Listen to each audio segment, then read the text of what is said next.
What's good, everybody? He's your boy, O'Shea Duke Jackson, back at it again with another episode of The Celebrity Junk. Dima, I'm a piano music. So guys, I got a story that is really cracking right now. And it's all the way from Minneapolis. And yeah, except for this time we're in prison. Give me like the prison bars closing, Dima. Yes, we are in jail, family. Stop the show. Some of y'all are going there because you don't want to pay your child's support. But anyways, we are dealing with a young sister who is, I'm not gonna lie, she is quite attractive. And she's 22, all right? And her name is Nyla. Now, Nyla is serving a 7-year prison sentence because, well, Nyla fine ass wants to stab people in the neck in 2018, so she's violent, all right? Her name is Nyla Murrell-French. And if you look at her, I'm not even gonna lie, she is a very, very, very, very, very beautiful. Stop the show. I would have I would have tricked on her myself, but let me just say this. This photo has went viral of her. Obviously, she's a good looking lady, I'm not gonna lie. And her friend posted a link to an online payment service, which allows people to send her money to her commissary. You will not guess how much money they sent. Dima, drum roll, please. $100,000. Okay? And we knew who was sending this money. It was black men. So this sister is in prison and she got more money on her commissary than most of us got into our goddamn savings account. All right. Now, what happened was the Minnesota Department of Corrections, they did shut it down. Now, I believe the funds will still go to her, but they flagged her account and all of this stuff. I won't know when she will get it, but I do know when she get out, she should have a little something working with her. I think so. That's how it works. Or she at least have a lot of, Oreo cookies and cigarettes, or however they do it in prison. But I kind of want to talk about, beauty in black men and what in what's important. And we do know that beauty is important to African American men. It is important. To be a good looking woman is important, right? And we see what she looks like. She's not heavy set. She's not fat. She is lighter brown skinned. Okay. And I did say skinned because I'm ghetto. Skinned, for those of you out there.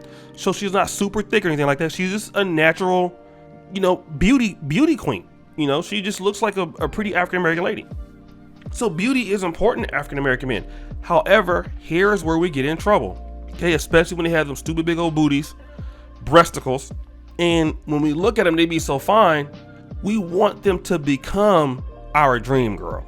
And that's what we have a problem with as black men. And a lot of guys do. You see a lady and you can envision her like, oh, she's exactly how I like her. She's cool to be around. Dang, man, she could, I know she's going through something in her life right now. She could eventually be, this and that and be this for me and be that for me. But see, here's the problem, man. I know you guys know where I'm going to go with this. It just don't happen like that, right? It don't. There's a lot of ladies that look so beautiful and they look so good. Some of them are very smart. Some of them are very educated.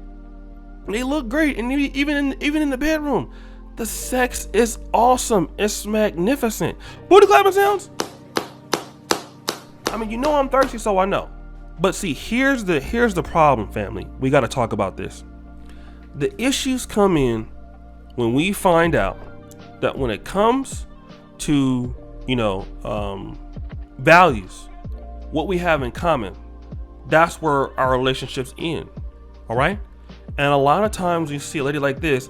Okay, she stabbed a lady. I don't know why she stabbed her, but I don't know what kind of family she comes from. But that's something that we should be looking at. Where do these ladies come from? What is their, who raised them? What does their mama look like? What their mama look like at 50? Who was their grandma? Who was their granddaddy?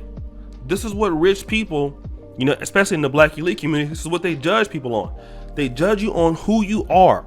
Who was your family? What did you do?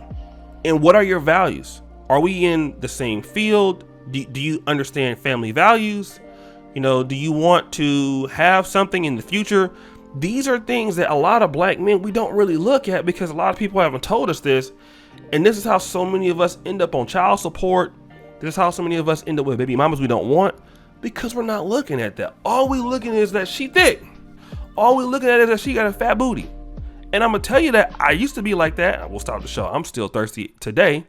You know, I'm just gonna be real. But you know, eventually, as we you know develop as black men, we have to look at more than what they look like. We have to look at more than, okay, you're beautiful, got it. I mean, you're gorgeous, and that's important. But what else? What else is it about you? And for us, when we look at entitlement, how are women that are pretty, how are they gonna ever feel that they need to change? You know, you even got black women in the black community that don't even look as good as her and are entitled simply because they have a nice booty or simply because they have Instagram followers. But then they will never understand what they need to do for you. That is why when you raise your standards as a man, you develop friendships and your relationships with people based on similar values. It's not really based on looks. I mean, it's good to be good looking. It's good to keep yourself up. That's great. Because nobody wants to be around no person smell like doo-doo all day. I get it.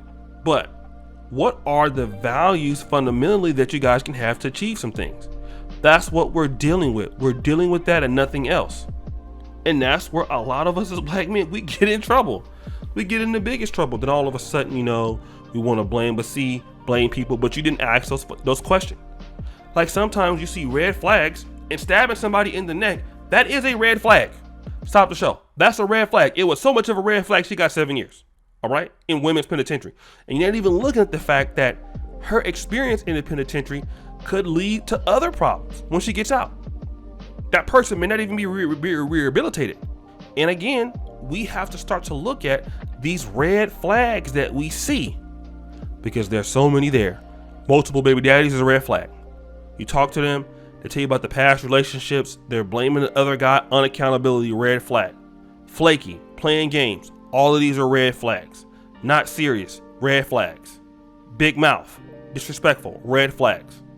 Gotta get the destroyers out of there. We cannot allow the destroyers of relationships to be able to play in the same league because they look good. They gotta put up points. Ladies gotta put up points. Can't just be there because you're fine. And until we get that as a group of black men, we gonna be dealing here, simping for somebody to look good. Then they gonna feel like they're more important than what you are.